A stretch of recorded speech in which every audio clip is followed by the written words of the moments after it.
puppies and kittens. Apparently, there was something interesting going on last night. I see in the comments, Lawrence. So you're saying that Peter is underabled today. Yeah. I mean, I know he's Today? usually underabled, but today especially so. He got that entirely wrong. He thought I was drinking last night. I'm still drinking. What do you mean? Exactly. He is Fair always enough. drunk on the job. What do you expect from him? Well, Hey, we're reading the Bible. I need something to numb it down a little. Still can't believe he's the only one getting paid. Anyways. Yeah.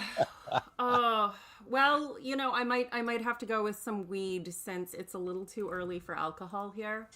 But I know it's not for you guys, Isaac Tomer. So when in Rome. I have outdated sake, but I'm not gonna drink. Outdated sake. Yeah. Technically, like it's Out of fashion. It's best to drink sake like half a year after it's made. So. Okay. So you don't age it like a Bordeaux. I don't know. No, it's like half a year already passed, so I'm not going to drink it. I should have said before, half a year. Okay. Okay, so it has like an actual expiration date? No, not really. It's just a matter of preference.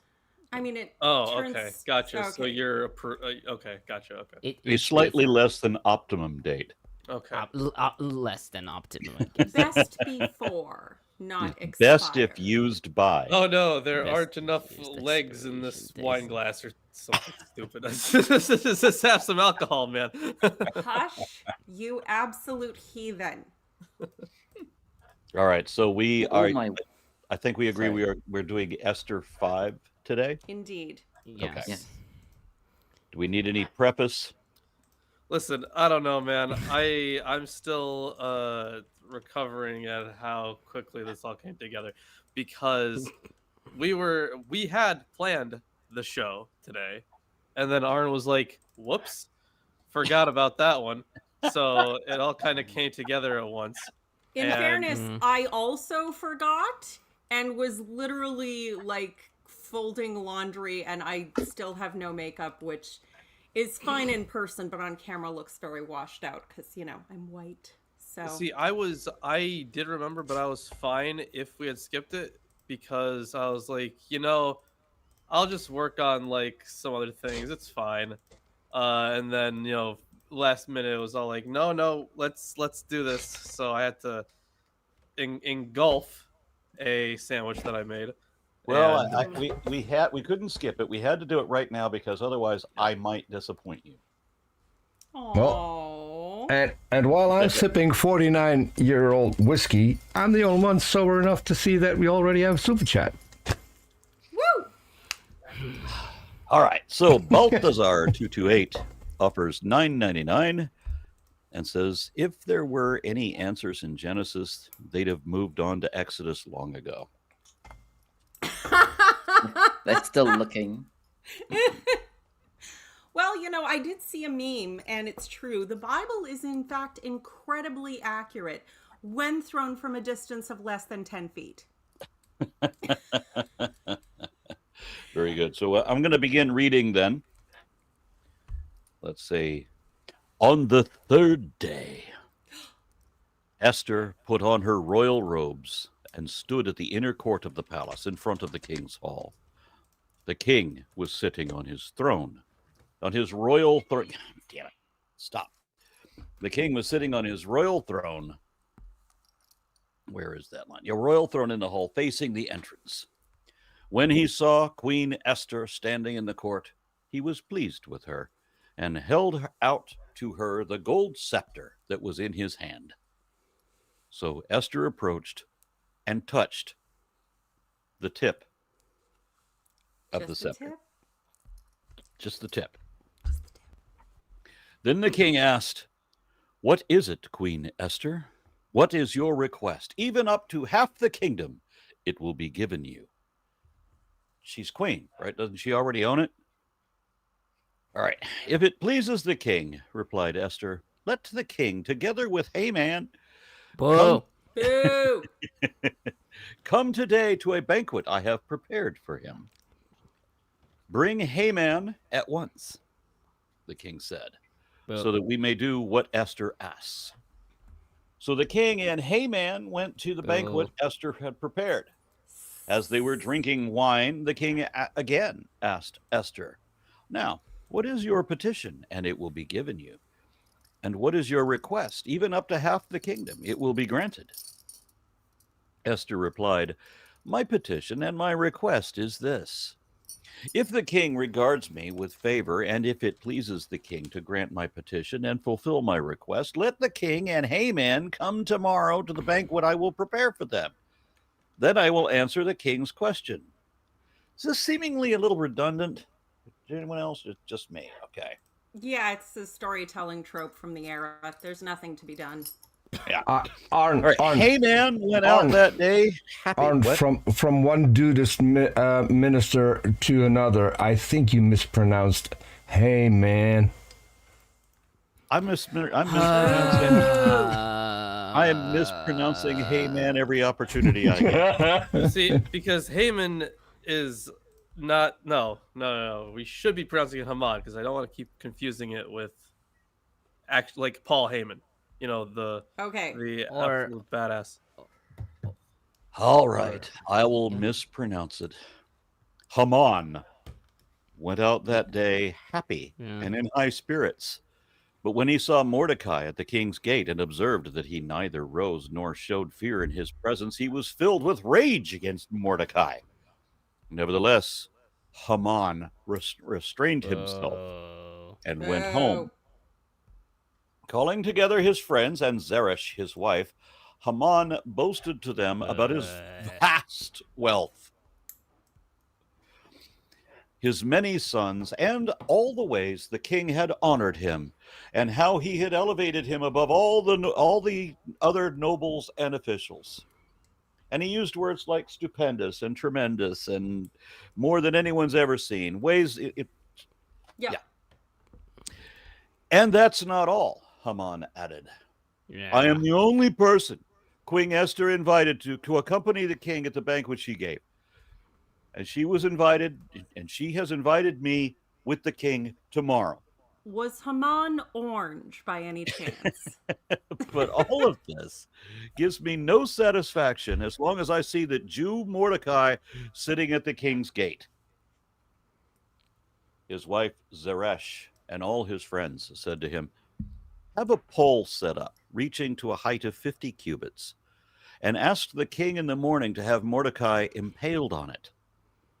Then go with the king to the banquet and enjoy yourself." This suggestion delighted Haman, and he set the pole up. But it wasn't that tall. Are you kidding? It was the tallest pole there's ever been. The biggest, the tallest. Nobody has ever seen a pole this tall. There were practical problems impaling Mordecai on it. I'm sure he never would have walked again. It was only 19 feet, but he said it was 55. I'm surprised it was 19 inches. And yes, comment.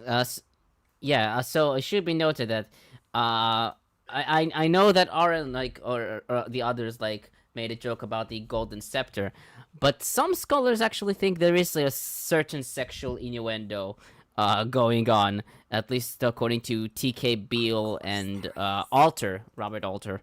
The thing is, it's not just them. Like, they completely acknowledge the sexual innuendo. Sorry, I have to pet my cat, otherwise he won't calm the fuck down. So Of course you should pet your cat. yeah, I know he's freaking out. He found this. Well, he didn't find it. We gave it to him as a toy. But the thing is, it's like this foam thing. So he always has a risk of tearing it up and eating it. So he can't play with it unless I'm around.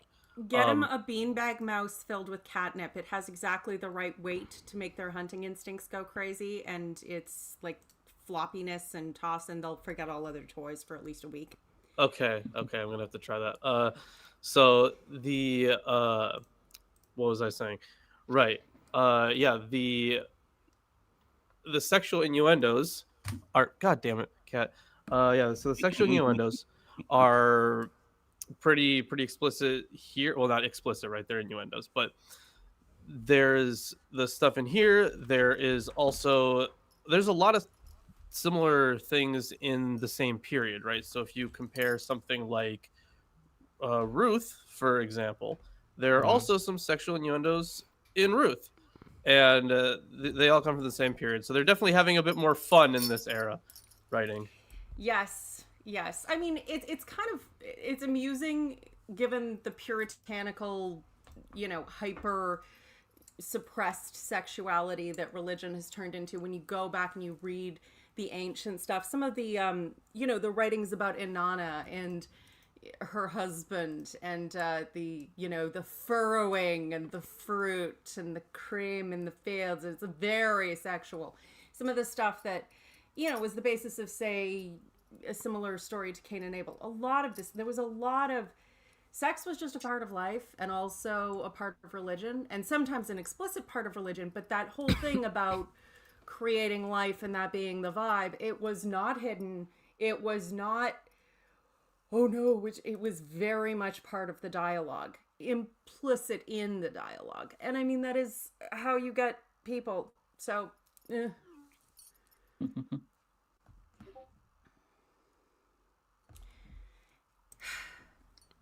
Yeah, I did like the way Aaron pronounces Homon, like Ashkenazi. Very nice. Oh, there you go. Accidental Ashkenazi. No, but it's true. This is about a sex contest. Just bring us your cat. Right. I mean, the story is sexual in maybe not overtly so, but like. I mean, okay, maybe it's just because I'm used to Christianity's it's child-friendly, hyper-repression. but it's, yeah. Well, yeah. But technically, we used to think Looney Tunes was child-friendly, and they had a lot of smutty jokes in there. It's just kids didn't notice. Yeah, it's child-friendly, but at the same time, it's also parent-friendly, so the parents could also enjoy it at the same time. That girl reminds me of the road between Fort Worth and Dallas. No curves.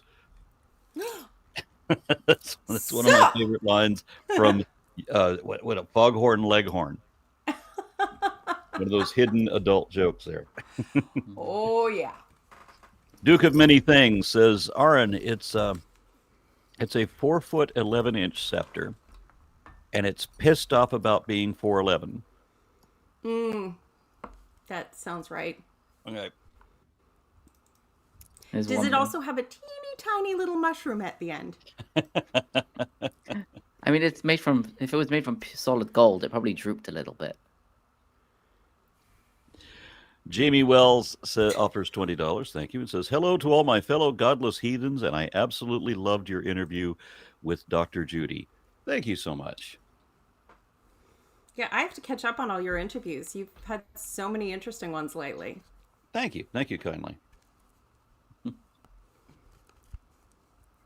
Tomer? Yes, so I'll start with the Jewish commentary.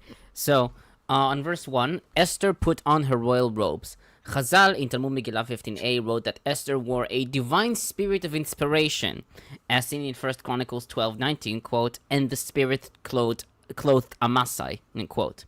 Targum Sheni specifies what she wore, quote, she put on a royal garment embroidered with the fine gold of Ophir, a fine silk dress encrusted with precious stones and pearls which were brought from the land of Africa. Then she placed a fine gold crown upon her head and put shoes on her feet made of pure refined gold. End quote. Both Targums have Esther praying to God. Thus, Targum Rishon reads, quote, thereupon Esther proceeded to speak as follows. Lord of the universe, do not deliver me into the hand of this uncircumcised one, and let not the will of the wicked Haman be carried out against me as he did against Vashti, when he gave advice to the king to have her killed as he wanted him to marry his daughter. Thus, when the maidens were assembled into the custody of Hegai, Haman's daughter was there. And then it was determined from heaven that each day she became defiled with excrement and with urine. Her mouth also smelled exceedingly offensive, whereupon they hurried her out. For this reason it fell upon me to be married to him. Okay, so that's just like a normal Wednesday for me. I forgot about Haman's daughter backstory. Yeah. Oh, that poor girl.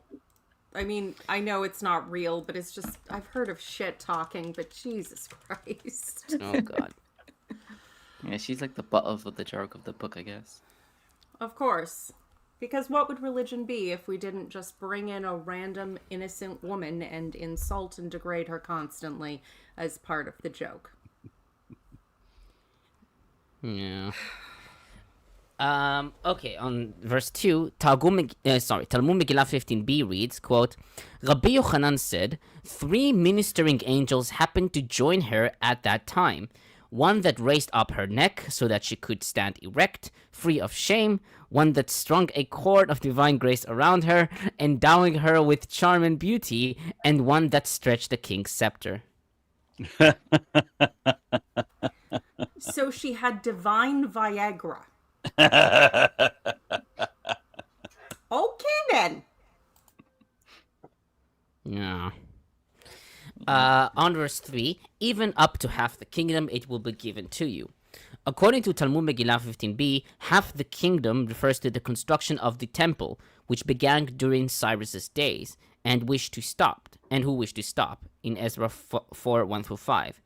Targum Rishon reads, quote, Even if you were to ask for half of my kingdom, I would give it to you, except the request for the reconstruction of the temple, which is located within the border of half of my kingdom, I shall not grant you. For thus I have pledged an in oath to Geshem the Arab, to Sanballat the Horonite, and Tobiah the Ammonite slave, not to let it be rebuilt again, for I fear the Jews lest they revolt against me. This request I shall not grant you, whereas any other thing you request of me I shall decree it be promptly carried out, and your wish shall be granted to you. I cannot be the only one who thinks that anything up to half my kingdom was just a courtly nothing. Like a thing a king says, like it's within manners. I offer everything up to half my kingdom. They don't actually mean it that way. Nobody means it that way. You're allowed to ask for a boon. But Jesus Christ, like it's a like trope, people. Yeah, You it's not like mean he's like- specifying that there's a half that I would give you and a half that I won't give you. Yeah. A horse. Well, My it's kingdom for a like horse. I'll give you anything up to a 49% interest in my company, so I still have controlling interest, kind of a thing. But like all I could give you without surrendering my own position. But it's a meme. It's not fucking literal. Polite language is full of not literal things. I mean, My this... kingdom for a horse. Tomasino notes that the Persian monarchs were renowned for such extravagant oaths and their sometimes fateful outcome.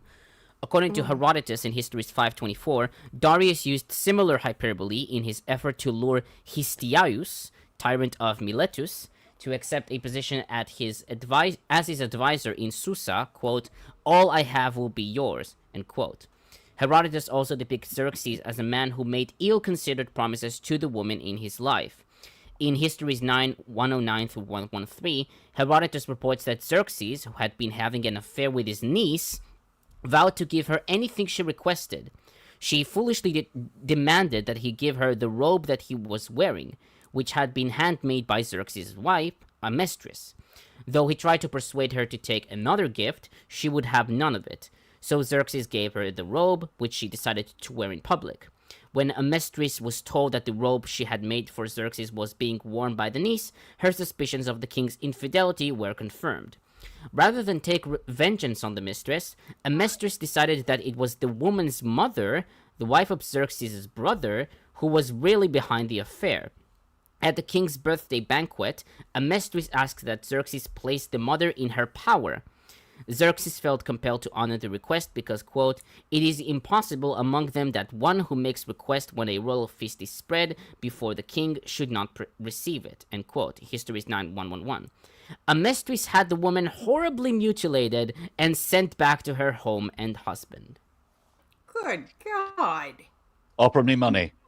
Power too. Who's- Promise me that. Give me everything I ask for.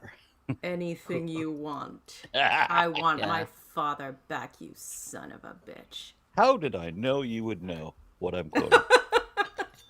Oh, it's okay. I've only got that movie memorized. Yeah. Okay. On verse 8, Ibn Ezra wrote that Esther delayed speaking her mind on the first day because she did not see any sign newly created by God in response to Israel's feast. On the second day, when she saw Mordecai fast. being feast. Or, yeah, I think it was fast. Wait. Was it fast or was it feast? Because the people fasted. Yeah, they fasted before she Wait. went in. And Yeah. she made a Sorry. feast. So there's Sorry, both. yeah, I miswrote that. So on the second day, when she saw Mordecai being exalted, her heart grew strong. Yalkut Shimoni 106 and Panim Achirim B, I think it's 10 6, never mind. Quote, what reason did she see for saying tomorrow? Rather, it is said of all the descendants of Amalek that they will fail tomorrow. As it says, tomorrow I will stand on the tops of the hill in Exodus 79. And some say, quote, she did not usually listen to him, but at that hour she said to him, I will carry out your commands tomorrow, end quote. So I do have something to note on this. So for at least for verse 7, when it says like this is my petition and request, like obviously asking the king to the banquet is not that's not the request. The like that, which is why later, of course, he asks again for it. So the translation, I think, is in Tomer. You can tell me more about the Hebrew here. I think it's usually supplemented with in order to complete the sentence. But the idea is that like she's going to ask the king at this banquet the actual request. Yeah, So- he was she'elati v'bakashati, my question and my request. Right, and then the next verse, it repeats it, but slightly different as well. You know, she'elati can also be read as wish, though. Right. Yeah, So, yeah. so and I think you kind of hinted at this. You didn't like explicitly say it, but you hinted at it. How like why she was like afraid to ask right away. That has caused a lot of, I'm not exactly gonna say arguments, but it has caused some because like getting an argument over something this small is kind of weird. I But- mean, this is an important part of the story, and there is no explanation for why Esther says come to a meal, Mhm. B comes to a second meal, and C invites Haman to both of these. Right. Like she didn't know the outcome, right? She didn't know that by inviting Haman, it would incite him, and then something would happen to make him look bad, and then he'll end up being killed. Like The first request makes a kind of sense. If she's going to make an accusation like this in front of the court and expose herself and potentially expose Haman, there's like political implications about who's going to be invested in whom. It's entirely possible that the court would side against her. And then the king, would probably be moved by their opinions. So having the private meeting and the apparent favor towards Haman, which is really that does have some reasoning. The only, I mean, honestly, the Jewish like rhyming ideas, repeated event kind of a thing is more what I see in the repetition there. Although you could always make the argument that after the fasting and the feasting and the panic and the fear that she was just like not at her most focused to bring forward that particular thing. And she's obviously also buttering him up with food because sometimes men forget to eat when they're working hard. And if they don't have a woman who cares about them to drag them away from what they're doing and shove food down their throat, they break down. That I can confirm that. yes, that is accurate. Yeah. or just eat a whole box of Jaffa cakes. I should note that some take it as like deliberate from Esther's perspective. For example, Macchi writes that from a rhetorical point of view, this anacoluthon provides expectation and surprise that emphasize the importance of what will follow. And Tomasino writes that this is a calculated element in Esther's actions. There is certainly a calculated element in Esther's actions. And Levenson writes that perhaps verse 7 should be interpreted as indicating that Esther lost her nerve when she finally was in a position to point the finger at Haman. Possible, And he writes certainly. that, yeah. And he writes that it may also be that her repetition of the words wish and request is simply the ancient Hebrew way of saying yes. I mean, i.e., yes, Esther would then be saying, I do have a wish and a request. Okay. Hi, Epistivist. Sorry. Friend of mine watching. They like the hat. Okay, on verse 9, Targum Rishon reads, quote, That day Haman left the presence of the king happy and cheerful. But when Haman perceived Mordecai and the children who were occupied in the study of the words of the law among the Sanhedrin, which Esther established for them at the king's gate, and Mordecai neither standing up in respect for his image nor trembling in his presence, except to stretch out his right foot and to point to the sales contract that he sold himself to him for a loaf of bread in the letter that was written in his legging opposite his ankle, immediately his anger kindled, and Haman became filled with anger toward Mordecai. Yeah, this I is love related how to they that have- backstory about them being in the Oh. desert together, and Haman wasted all his food, so he sold himself, I guess, in slavery to Mordecai in exchange for some bread, and then and I guess they didn't have paper to write on, so he wrote it on his on his clothes. I don't know, and Okay. I was just thinking how ridiculous it was that they needed it to be not just about hatred for Mordecai, but hatred for God. So they invented a school of studying the Torah that was apparently set up at the king's gate, which is the stupidest place to take kids because there's going to be a lot of distractions there. But sure, let's go study the law at the king's gate. That's sure. Why not? I think the King's Gate is supposed to be where the ministers would go. So since I think Mordecai was, it doesn't say explicitly, but he seems to be He definitely has a minister position. Yeah. at the King's Gate, and therefore she established him a school, in his office in a sense. But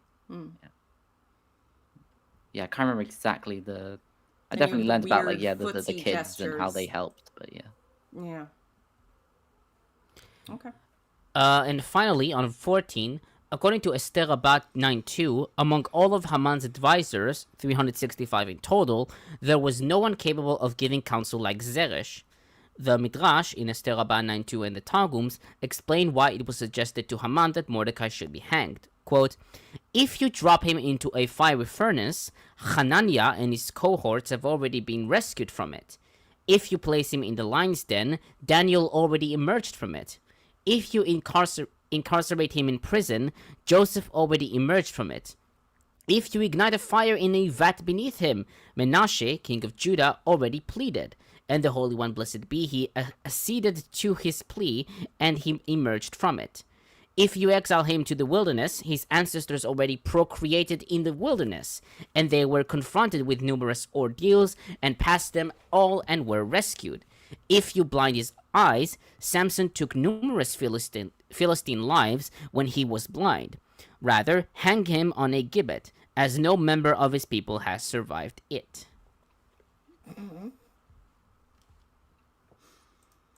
Yeah. So that's why the Romans liked crucifixion. Yes. Yeah. The Jews, we can't put them in a fire because they'll survive. Obviously, Obviously. they're known for that. Well, if you guys Yeah. claim Jesus again, then you can also claim that you survived that. So Yeah.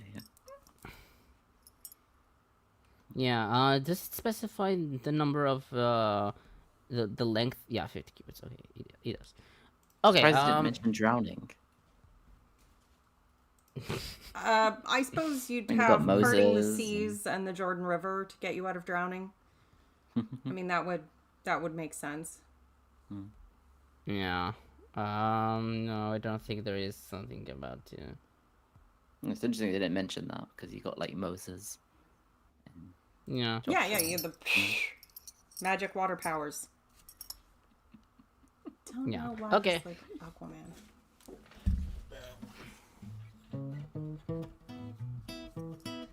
Guess who's talking about Jesus, Jesus, Jesus. Guess who's talking about Jesus? It's the ancient Christians again. And now we have Christians because it's not just Rabanus Maurus. Finally. Not finally, but you know. Okay. Somebody Christians gets are up the with nest. drugs. Okay, so the Christian that is not Rabanus Maurus, who has a comment on Esther, is Clement of Alexandria, who writes that the Lord places more importance on beauty of soul than on that of the body, and the only woman who know of who used ornaments without blame, who we know of who used ornaments without blame, is Esther.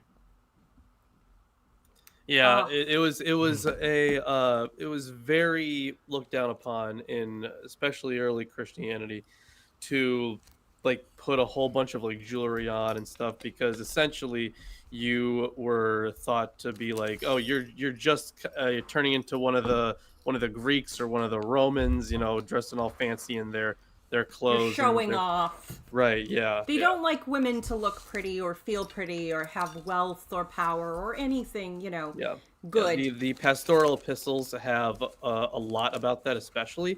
And it's actually one of the big reasons is because a lot of the stuff they describe was actually used in like worship services for Athena. I feel like that's a bit of a bullshit excuse. Don't get me wrong. I'm sure there was lots of ornamentation and ceremony in worship of Athena and every other god and goddess, because of course there was. You're supposed to show off for the god. But the number of times and ways and cultures in which women have been told by Christianity to adorn yourself in modesty so that we can't have any nice things, and if we enjoy them we should feel shame, and then men can continue to hold power over us, and if we do adorn ourselves in modesty, whatever that means in the culture of the time, all we're doing is signaling that we're available to be suppressed in that system, that we're one of the good ones playing by the rules, and then that only makes us more vulnerable. Like, it's the excuses. This is not a new excuse. The number of bullshit things I have heard associated with worship, even when it was stuff that like, yeah, and they ate food when they had sacrifices. Sorry, so I'm sorry. I said Athena. I meant Artemis. Oh yeah, Artemis just would check make back, more sense. Yeah. But yeah, but a lot of the Artemis worship is with like the same kind of garb. In fact, they use a lot of the same words even that were used for it. Yeah. Sorry, go. Yeah, no, and I'm not saying that wasn't part of the concern. I'm just saying the trope exists for a reason, and like it's always about power. Anyway, women have claimed power. That's a bad thing. We shouldn't do that thing. Especially because Artemis never gave her power to a man. Yeah. Although, if anyone's interested in stuff like that, there was a really interesting study done by Gary Hogg. It's called "Wealth in Ancient Ephesus," and "Wealth in Ancient Ephesus" and the first letter to Timothy. So yeah, there's quite a bit of overlap in what they're talking about. Yes. Where was I? Oh, yes. Rabanus Maurus. So, the fact that Esther put on all her royal robes on the third day signifies that the Church of the Nations, in the third time of the world, that is, after the incarnation, passion, and resurrection of Christ, clothed itself with faith, hope, and charity. The one who comes to the banquet of the Lord with an evil mind and, even though he has his heart defiled by hatred, is not ashamed to enter unworthily the banquet of the Lord will be condemned to the harshest punishment. Esther's postponement of the petition is not due to laziness, but must be attributed to the virtue of patience, and this signifies that the reward of the righteous and the punishment of the sinners will be especially given in the future, that is, on Judgment Day. Oh, yes. Yes, yes. Wait for the next world for your good things, and they'll be even better, I promise. Yeah. Okay. Aaron, you You have ready to read the- Are we read it. moving on then to You ready There to is a read comment. the Oh, chorus? yes. Your comments. Abdullah Hamkari, fellow atheist from the Middle East here. Big fan of your systematic classification of life series. Thank you very much for that. Oh, another Middle Eastern atheist. Hi. He's from Yarden. Yeah, he's from Jordan. Yeah. We're kind of neighbors in that sense. You guys should go hang out. I highly doubt it. Aw. Yeah. All right. Who's reading 6? I can, I suppose. Okay. It is All right. fun. On that night, the king could not sleep, and he gave orders to bring the book of records, the annals, and they were read to the king. Good nighttime reading. It was found written how Mordecai had told about Bigthana and Teresh, 2 of the king's eunuchs, who guarded the threshold and who had conspired to kill King Ahasuerus. Then the king said, "What honor or distinction has been bestowed on Mordecai for this?" The king's servants who attended him said, Nothing has been done for him." The king said, "Who is in the court?" Now Haman had just entered the outer court of the king's palace to speak to the king about having Mordecai hung on a pole that he had prepared for him. So the king's servants told him, "Haman is there, standing in the court." The king said, "Let him come in."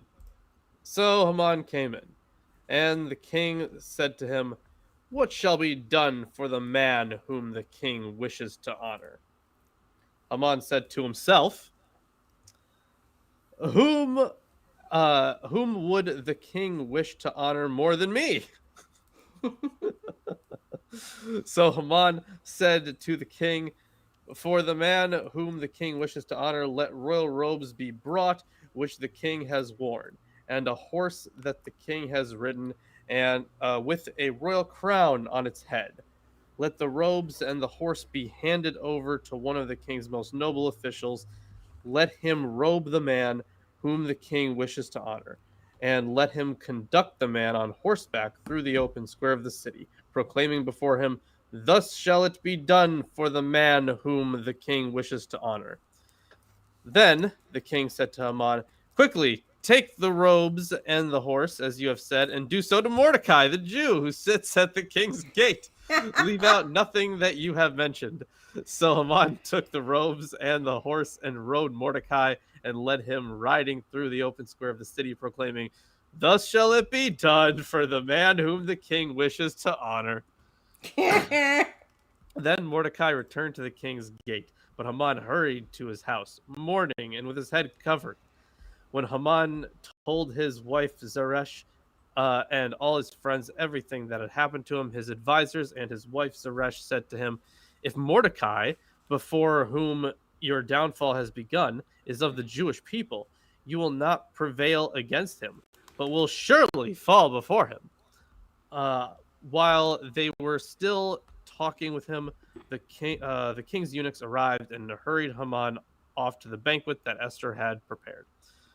Okay, so first of all, this sounds like it's from like some sketch comedy scene. Yeah, And yeah. I noted This is in the whose first line is it anyway? Right, yeah. I noted in the first episode of Esther that some scholars think this is supposed to be a comedy. Now, of course, we're left with the question on why nobody in the ancient world thought it was all that funny.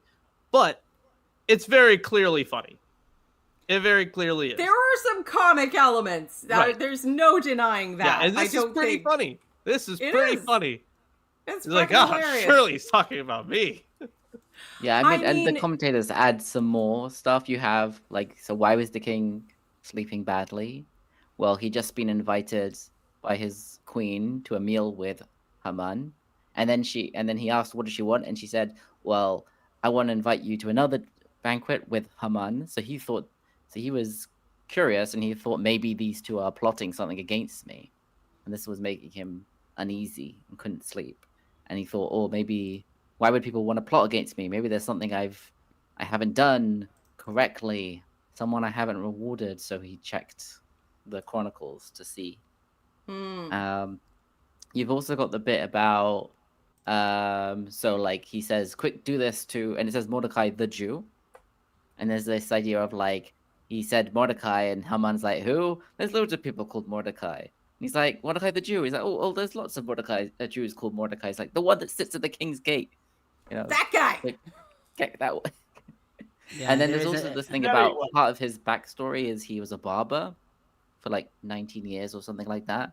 So the bit where like so he goes to find Mordecai. Mordecai is, you know, covered in sackcloth and ashes, and he's fasting and stuff. And Haman is like, get up, you need to get dressed and get on this horse. And he's like, well, I've just been fasting for 3 days and I'm all dirty. I need to clean and shave and cut my hair or whatever. Maybe not shave. And so like Haman had to like cut his hair, wash him, dress him up, and like because he was too weak to get on the horse, he had to like get on all fours so that Mordecai could climb up onto the horse. And then when they're in the street, they go past Haman's house, and his daughter is looking out the window, and she sees this, you know, thus should be done to the man who the king wishes to honor, and she thinks, oh, that must be my father on that horse, dressed up in the royal robes, and that man in front, hunched over, embarrassed, must be Mordecai. And she takes the pail, or what would you call it? The Like the piss chamber pot. chamber pot, and throws it out the window onto the head of the person who's leading the horse. And then she realizes that it's her father, and she falls out the window and dies. And that's why Haman is mourning when the eunuchs come to take him to the palace. You ruined it for me, Isaac. I mean, Oh, I'm sure you. Oh, yeah. I there's something a bit dodgy about the need to cover all your enemies in shit constantly. Oh, you mean like our president's fantasies? It's the same girl from the other story about her being part of the selection, and every night she was supposed to go sleep with the king. I guess she had bad breath and was covered in feces for some reason. Yeah, I do understand shit talking. This seems a little more literal than it needs to be. Well, if she hasn't got shit all over her, then that would imply that she was the king. That's true, I suppose. Okay, so I'll start with verse 1. That night the king could not sleep. Although the king is generally taken to be Achashverosh, according to Rava in Talmud Megillah 15b and most traditional commentators, some took the king as referring to God. Rabbi Tanchum in Talmud Megillah 15b said that the verse refers to the sleep of the king of the universe, and he was disturbed. The sages say that the sleep is of the higher ones, the angels, who were disturbed, as well as the sleep of the lower ones, the Jewish people. According to Esther Rabbah 10.1, at a time when Israel is immersed in trouble, and the nations of the world are at peace, it is said allegorically that God is sleeping. Moreover, the king wakes after dreaming that Haman was about to kill him with a sword. Some have taken the king's sleeplessness to be divinely ordained. Thus, Septuagint and Josephus in Antiquities 11.247 wrote that God woke up the king, and Rashi called it a miracle. And Did you say, Tomer, that there was the comments that God is, where is God, where God is sleeping? Did I hear Yes. that right? yes. Because I know how to say that in Latin. Ooh. Go on. So do you. So do you, Lilith. Ea Jesu Domine, dona eis requiem. Oh, Thump. Oh. Oh. Oh. I'm embarrassed to know you all. Yeah, Oh, I no, miss- you're not. Yeah. You're worse than us, and you know it. I love how, oh my god, it's the divine insomnia. Of course, it's the magic insomnia, because apparently when you're kept up in the middle of the night, it's God. It's not just your intrusive thoughts and caffeine addiction. Oh, one thing I forgot to mention was there is also this idea that the attendants to the king who were reading the Chronicles, one or two of them were the sons of Haman, and therefore they were like avoiding this story, and the pages of the book like magically like kept turning to the right place. So like yeah, the tape version of this I remember it was like, you know, it's like this horror scene where the book is moving itself. The possessed book. And the king is like, just read the damn story. And they're like, okay. And Midrash Abba Gurion reads, quote, "On that night the sleep of the king was shaken. At that time Gabriel went down to Xerxes and shook his sleep from his eyes. He ordered that they bring the book of the records. Said Rabbi Yochanan, quote, Shimshai, son of Haman, would read, and when he would get to Mordecai's merit, he would roll the scroll past that place, but the columns would roll back by themselves. Others say, the letters cried out by themselves, and they said that what Mordecai related concerning Bigthan and Teresh, as it says, and they were read by themselves before the king." I do love when inanimate objects try to take over. I'm sorry, didn't they do that in Beauty and the Beast?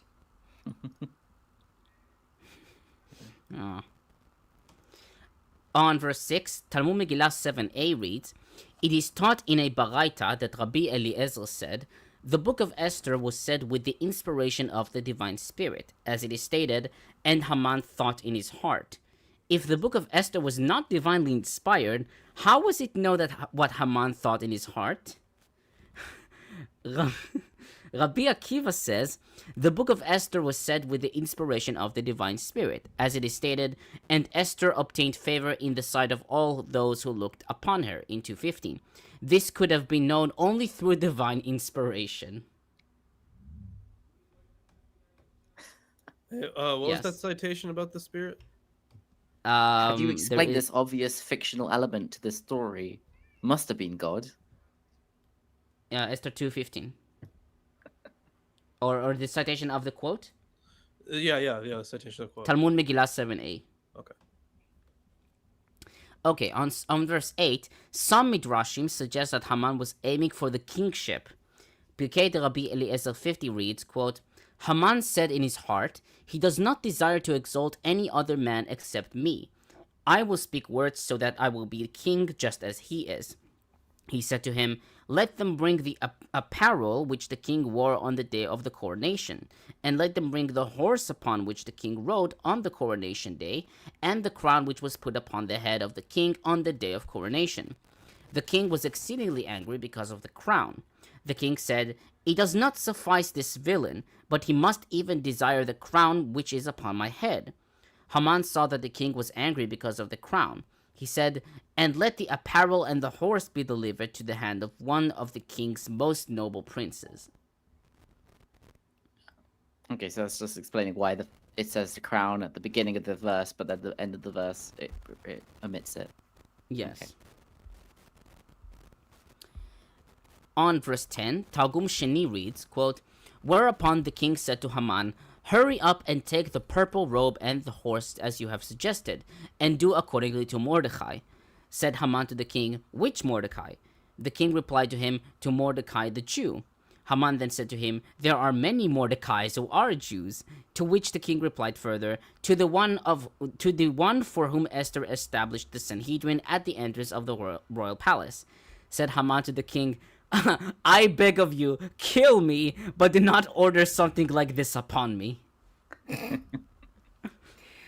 Well, and never let it be said Haman is not melodramatic.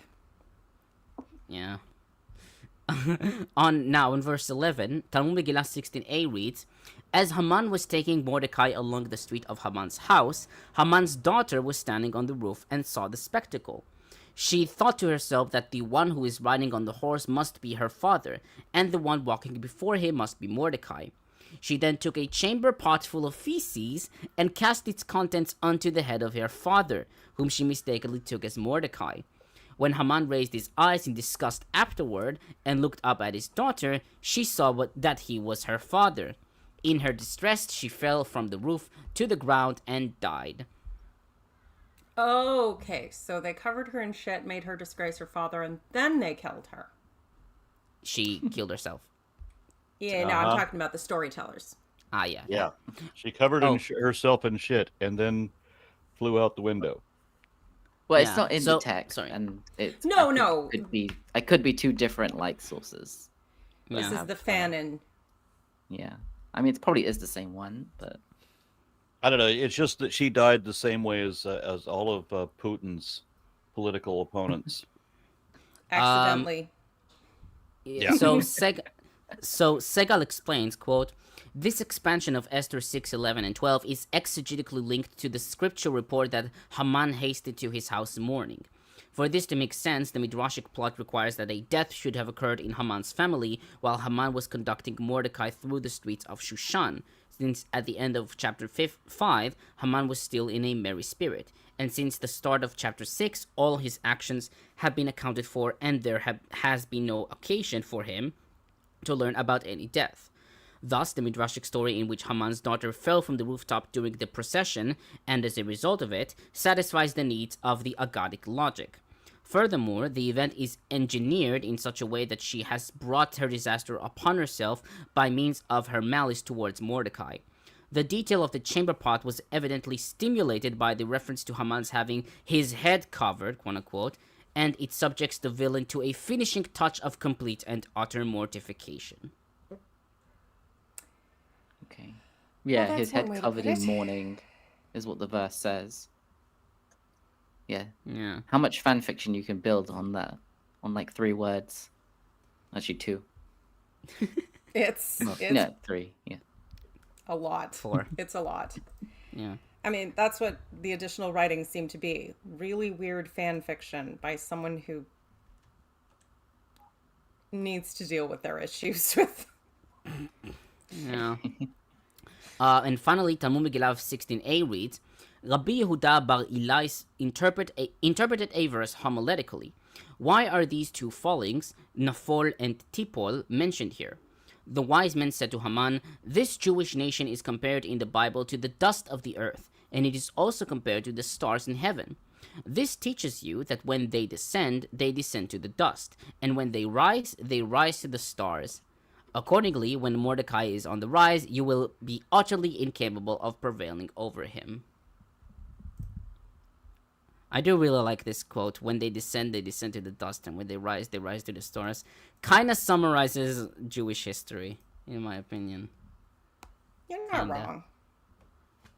About stars, but sometimes. I mean, you get the point. individuals, Yeah.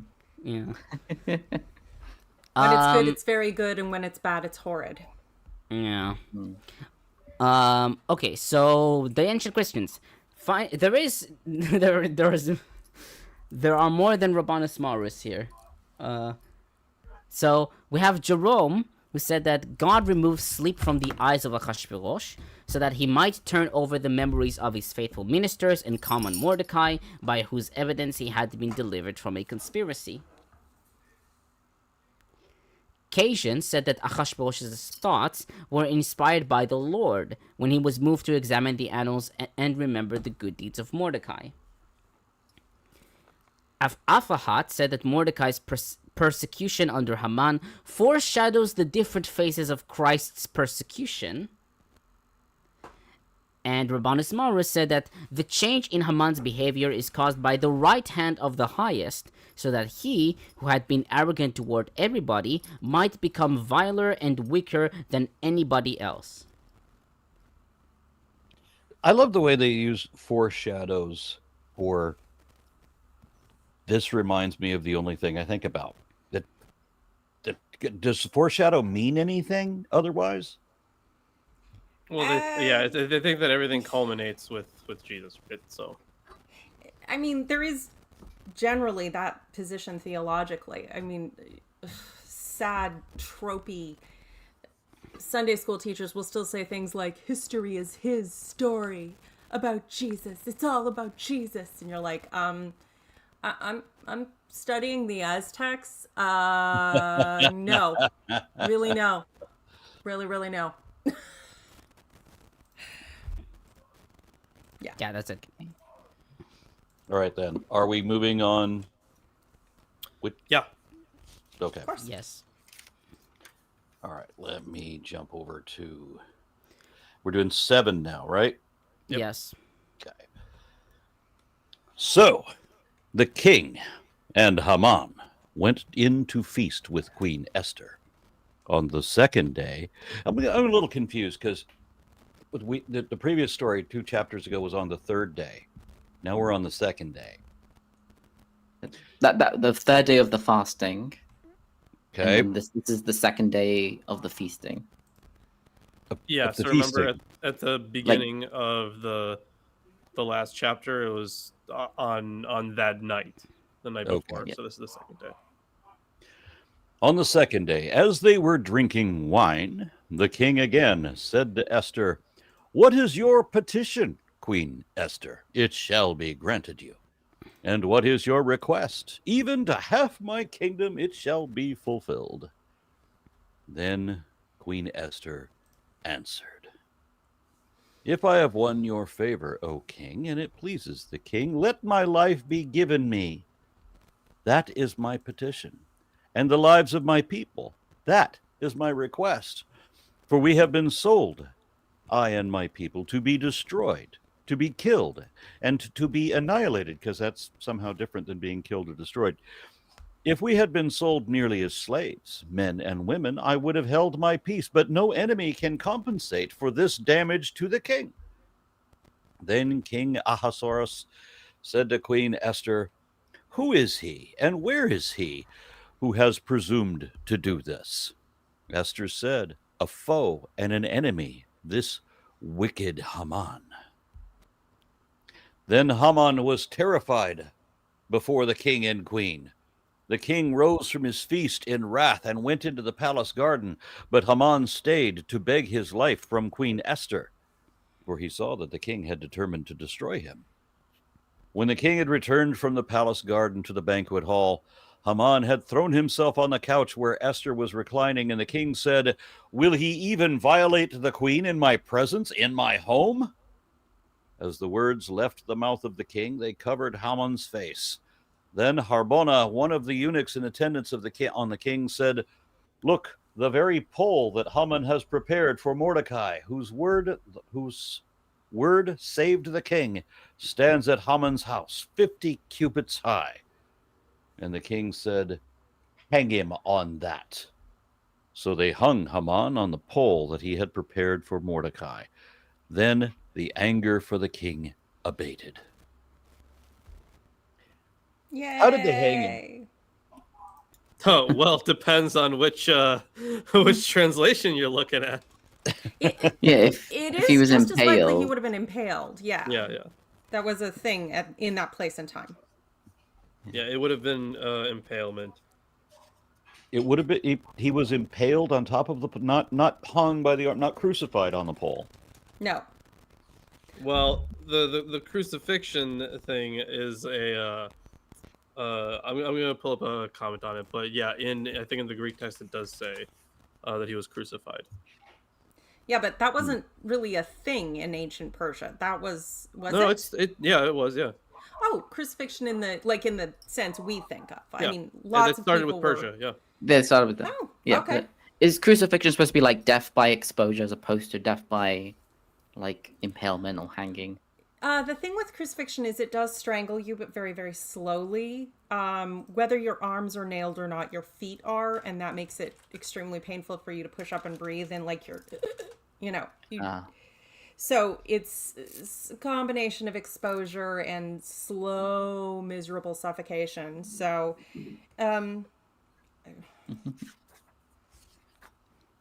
Okay. Yeah, let him be crucified on it is the reading in the Septuagint. Okay. not surprised. Yeah. I mean, 50 cubits high is pretty high up, so I don't know. The practicality was. Oh, and it should also be noted that a very interesting observation given by Tomasino that the 75 to 85 feet height of the it doesn't seem very improbable or realistic because you know how would they have mounted this body on it, right? That The I mean, if it was sizes are all wildly exaggerated. I mean, it has to be. It's just the fish was this big. Yeah, he writes that it seems more likely that the monstrous pike should be considered a gross hyperbole, illustrating once again the size of Haman's ego and the pomposity of the entire Persian administration. I mean, it needs to be high enough for the king to see it from his garden, right? So, or I mean, I guess technically it doesn't say that he saw it in the text, but yeah. I mean, he notes that some commentators have suggested that perhaps the height of this pike included a platform on which the pole stood. But even the platform would have to be colossal, larger than many buildings. So. Yeah, I think it's more a point of the pomposity. I mean, this is very much a tale of hubris. Haman is hoist on his own petard repeatedly. And I mean, that's what the whole bit with the, honoring Mordecai and, all that through the streets. It was his own ego that, one, couldn't stand Mordecai not groveling in the correct manner, and two, tried to take him out personally and then, only ended up being humiliated because he jumped the gun so much. Is anyone else hearing a crackling sound, or is that just my bad headphones that I do hear a bit of a crackling sound. Maybe it comes from me. Yeah, it wasn't too bad, but now it seems to be gone. So it comes from me, probably? No, it's there now. Yep. Tomer, I think it might be you. Ah, shit. Yeah, that's a I could restart, like, the, If you hop, like, out and back in. Yeah. Maybe. Yeah. But I did want to note on what Aaron you were asking about before here. So the idiom of hanging on the the idiom of hanging, right? Or hang on wood. So this is a natural interpretation in the light of the prevalence of this type of execution of criminals in an era influenced by Rome, but it is quite uncertain whether the idiom meant impalement or crucifixion in the period and era under Persian domination. It probably does not refer to execution by hanging. For references, for references to hanging in the ancient world, most likely refer not to execution, but to the public exposure of the body after death. And that was from Bush. That I forgot. That is part of the thing because the treatment of your body after death was actually very important to people. And that thing they did with Jesus where it's like, I'll free one of these two men.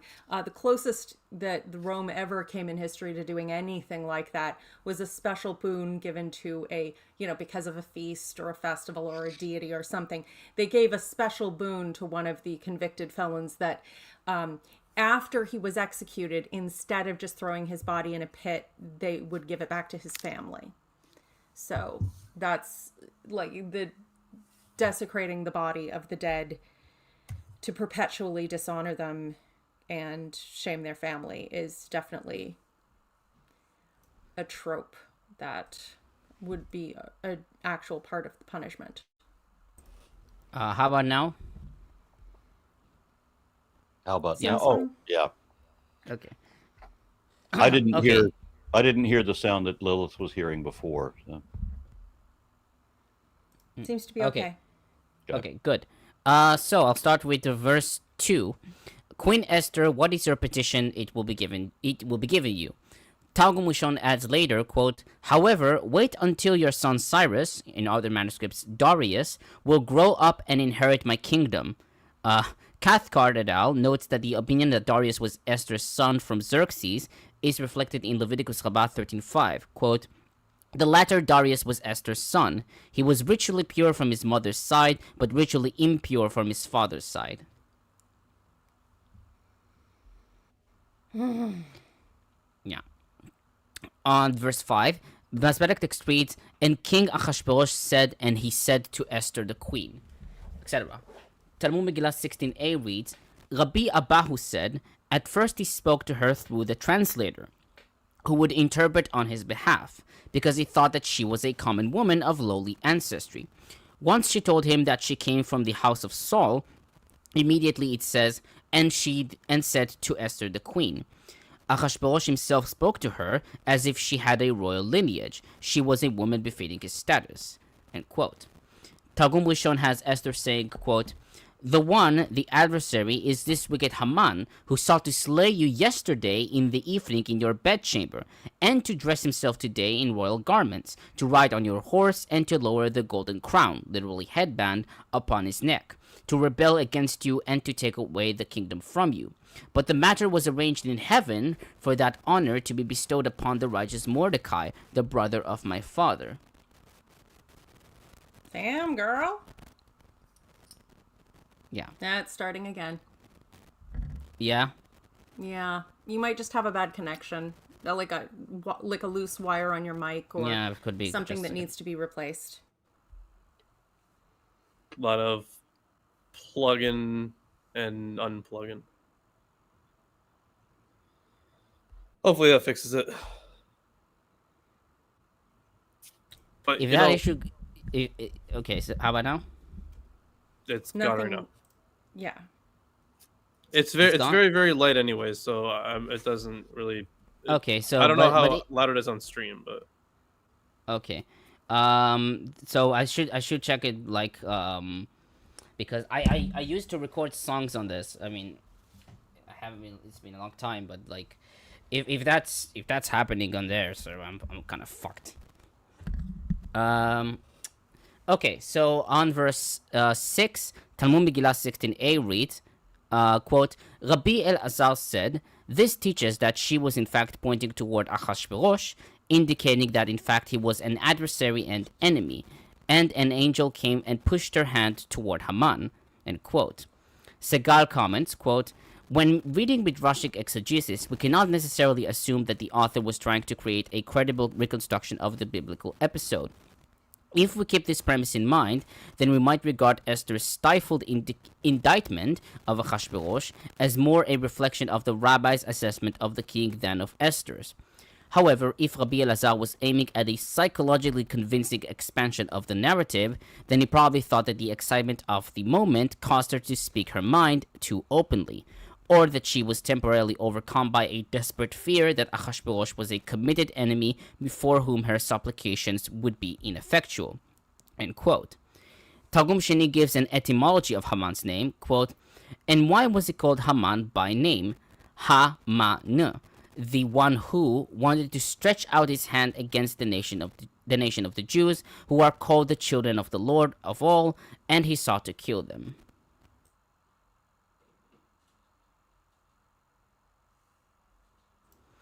On verse 7, according to Talmud Megillah 16a, when Achashverosh rose in anger, he went and found ministering angels, Michael, according to Esther Rabbah 10:9, and 10 angels, according to Targum Rishon, in the form of men, who were uprooting trees from the garden. He said to them, what are you doing? They replied, Haman has ordered us. According to Targum Sheni, the angels were cutting down the trees so that Achashverosh's anger should abate from him, but it did not abate. Why does mutilating the trees abate the anger of... Would make him more angry. Like why trees in the royal gardens being cut down for Haman's gallows or whatever you want to call it? Maybe because he's very, very special. No, I'm saying like that commentator said that it would abate the king's very, anger. very special.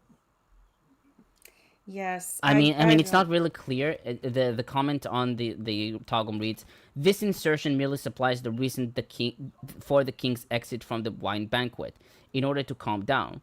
However, in view of what he saw in the palace garden, his anger continued to rage." I mean, Okay, maybe they were going for like the king was so angry he went outside and he's like, I can't see the wood, cut down the trees. Oh, okay. Now you I can't see the woods. That's so much copium. okay, on verse 8, Carruthers comments, quote, Haman's fate seems to be decided, rather arbitrarily, on his fumbled attempt to beg the queen for mercy.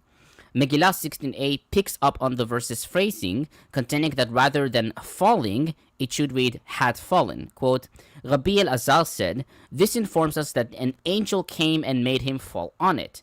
Achashverosh then claim, trouble inside, trouble outside. End quote. Esther Rabbah 10:9 represents Michael pushing him onto Esther. In Targum Ushon, it is the angel Gabriel. A rabbinic debate in Talmud Megillah 16a cites, amongst other verses, Isaiah 26:10, quote, let him not behold the majesty of the Lord, end quote, to defend condemnation of Haman against other models of Jewish ideals of mercy, as expressed in the book of Jonah, for example. The Talmud here anticipates later writers who appropriate Esther's dismissal of Haman to justify constructions of the enemy as undeserving of forgiveness, especially the national enemy. Yeah, forgiveness is a complicated question, and people are willing to, well, it's easy to create sacred narratives about either forgiving or not forgiving. Could be the reason why he's given this backstory of being like the last remaining Amalekite, whatever. Right. You know, to explain right. why the story is why he's so like. That would tie in with her being apparently a descendant of Saul too, because then she would be, you know, finishing the job at last. Got a comment here and a name that I cannot pronounce. Who can tell me how to pronounce that? Theodilum. Oh no! It's that's the beginning of the quote. I think it's just Theodij. I'm kind of. Oh, it's because the thing keeps blending the messages together. Yeah, Right, yeah. Gotcha. So I have to remove the word I'm. Okay. So Theodij says, I'm kind of new. Can someone resume me this specialty? Resume. I think he's resume. asking our resumes. Oh, resume. I'm going to send you my CV for just a moment. Basically, what is our relevant expertise in history and so forth? Or as to what we're doing. Tomer's very good at math. Yeah, I mean, I do a master's in applied mathematics. It's just that it's kind of a hobby for me, the biblical studies. So Yeah, just something and I do in my spare time. Tomer and Isaac both read Hebrew, so that helps in the translation of the Old Testament. Lawrence reads Greek, which does help since the Septuagint is one of the two, I guess, It's one of the sources. big sources. Yeah, it's one of the big ones. Because it is earlier than the Mosaic ones that we Masoretic. have from Yeah. Masoretic. Yeah. Thank you. Yeah, and Lawrence actually does have degrees in religious studies now. Right, yeah. Mm-hmm. And he's been studying that and recently got his degree. I just have You were raised neurodivergence. in an extreme religious. I was raised evangelical. It wasn't as extreme as it seems sometimes, but I did pick up a lot of that sort of fringe of the Bible Belt stuff. And also I haven't... Wasn't your situation where you had to where you were like churched 3 times a week or some? At one point, yes. At one point, yes. I mean, well, between church and youth group and, Bible studies and young adults, I've been to Bible school as well. And it was a sort of a special leadership program. It's a whole background story, but basically lifetime of being raised in it. And a habit for memorizing an inordinate quantity of the text and its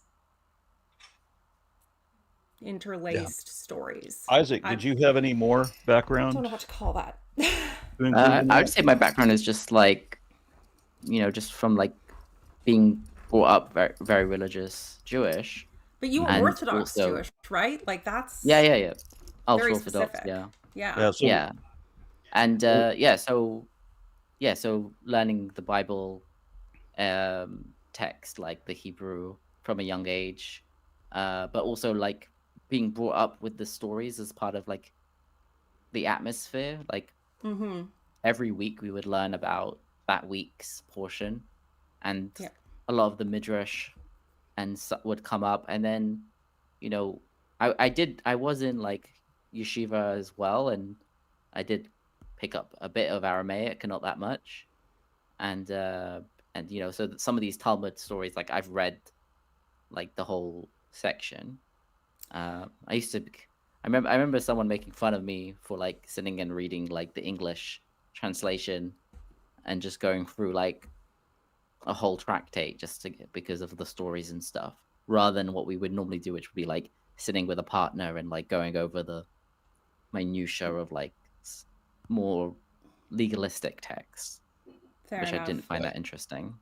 So there's a combination of scholarly background and life experience in both Judaism and Christianity represented on the panel.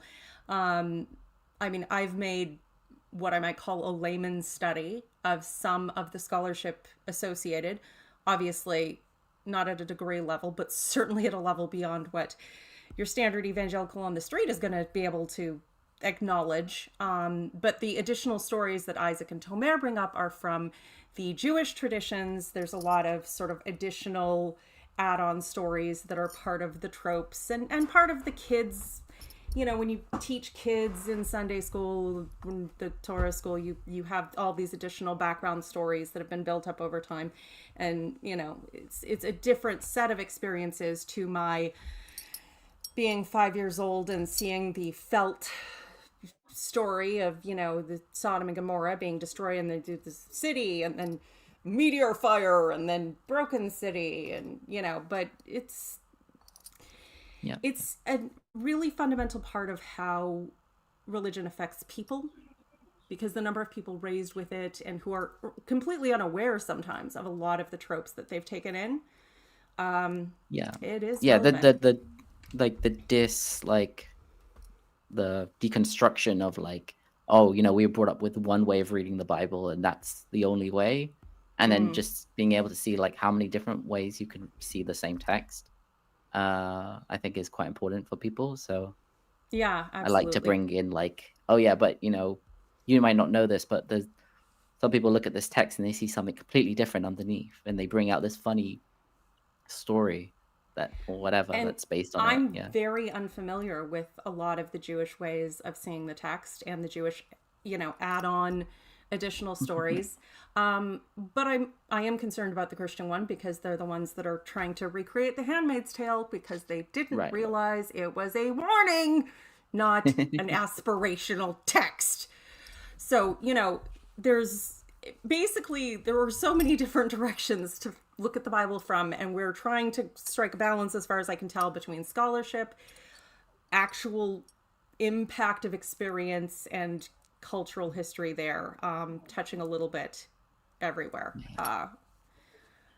That's about as much as anyone can do, I think, at once. And Mighty Chicken, when he's on, he brings like the Catholic stuff, which is quite interesting as well. Oh yeah, I was never a Catholic. I did go to a mass, but Oh, he said his father was raised Catholic. Okay. Okay, so I think final comment on verse 9. According to Rabbi Elazar in Talmud Megillah 16a, Harbana also was a wicked man and implicated in that plot. Quote, when he saw that his plan was not succeeding, he immediately fled. And so it is written, and he would cast upon him and not have pity. From his hand he surely flees. End quote. Job 27:22. This view is shared in Midrash Panim Acharim and Targum Sheni. I don't remember this bit. I thought Havarna was supposed to be like the angel Gabriel or something. Or was that a separate thing? Yeah. Wait. Because you did mention angels. Yeah, I angel mean, thing. yeah. But that's The angels another were opinion. just cutting the trees down. Yeah. That's a contrary opinion. Okay. Okay. Well, I mean, they have angels running around pushing Esther's hand towards Haman, doing all kinds of background stuff, waking up the king in the middle of the night, making his book read itself to him because Haman's sons won't read the story of Mordecai. There's a lot of background angel characters in the Well, yeah. When there's no God in the story, there's more gaps you can fill. It's true. I'm seeing a comment from another Bible scholar in the chat. Kip Davis says, I'm currently prepping for Hebrew class this afternoon. Oh, how Oh my funny. god, Kip is still attending Hebrew classes. Wow. Wow, come on, Kip. Can keep. I thought that at the bit Yeah, of late. wow. Can. Yeah. I Yeah. finished Hebrew on Duolingo, so I'm an expert now. Oh, I I can- know. I I can also just finished see- Mandarin, and I can just see Lawrence and Kip in a classroom together passing notes in Akkadian cuneiform. I don't know any. I have a book on it that I haven't read yet. Tom, are you done? No, I have Rabanus Maurus, who Okay. said that Haman represents the spiritual enemy of the people of God, because he does not have the robe of charity and cannot be worthy of the royal banquet. He tries to entreat the queen for his salvation, but to no avail, because he is not able to find the right time for that. Haman's appeal to Queen... Yes. Haman's appeal to Queen Esther is considered by King Ahasuerus to be an act of trickery. Well, I mean, he finds him pawing at his wife in desperation and is like, he takes that personally. Can't really blame the man. But I don't really think there ever is a good time to say, I know I tried to have your entire people genocided because I was really pissed at your uncle, who I also tried to have publicly executed. But can we just shake hands and call it a day? Be cool? Can we be cool? You just got to understand, I hadn't had my coffee yet. Oh, God. You know this that is what a feeling. world without coffee gets you.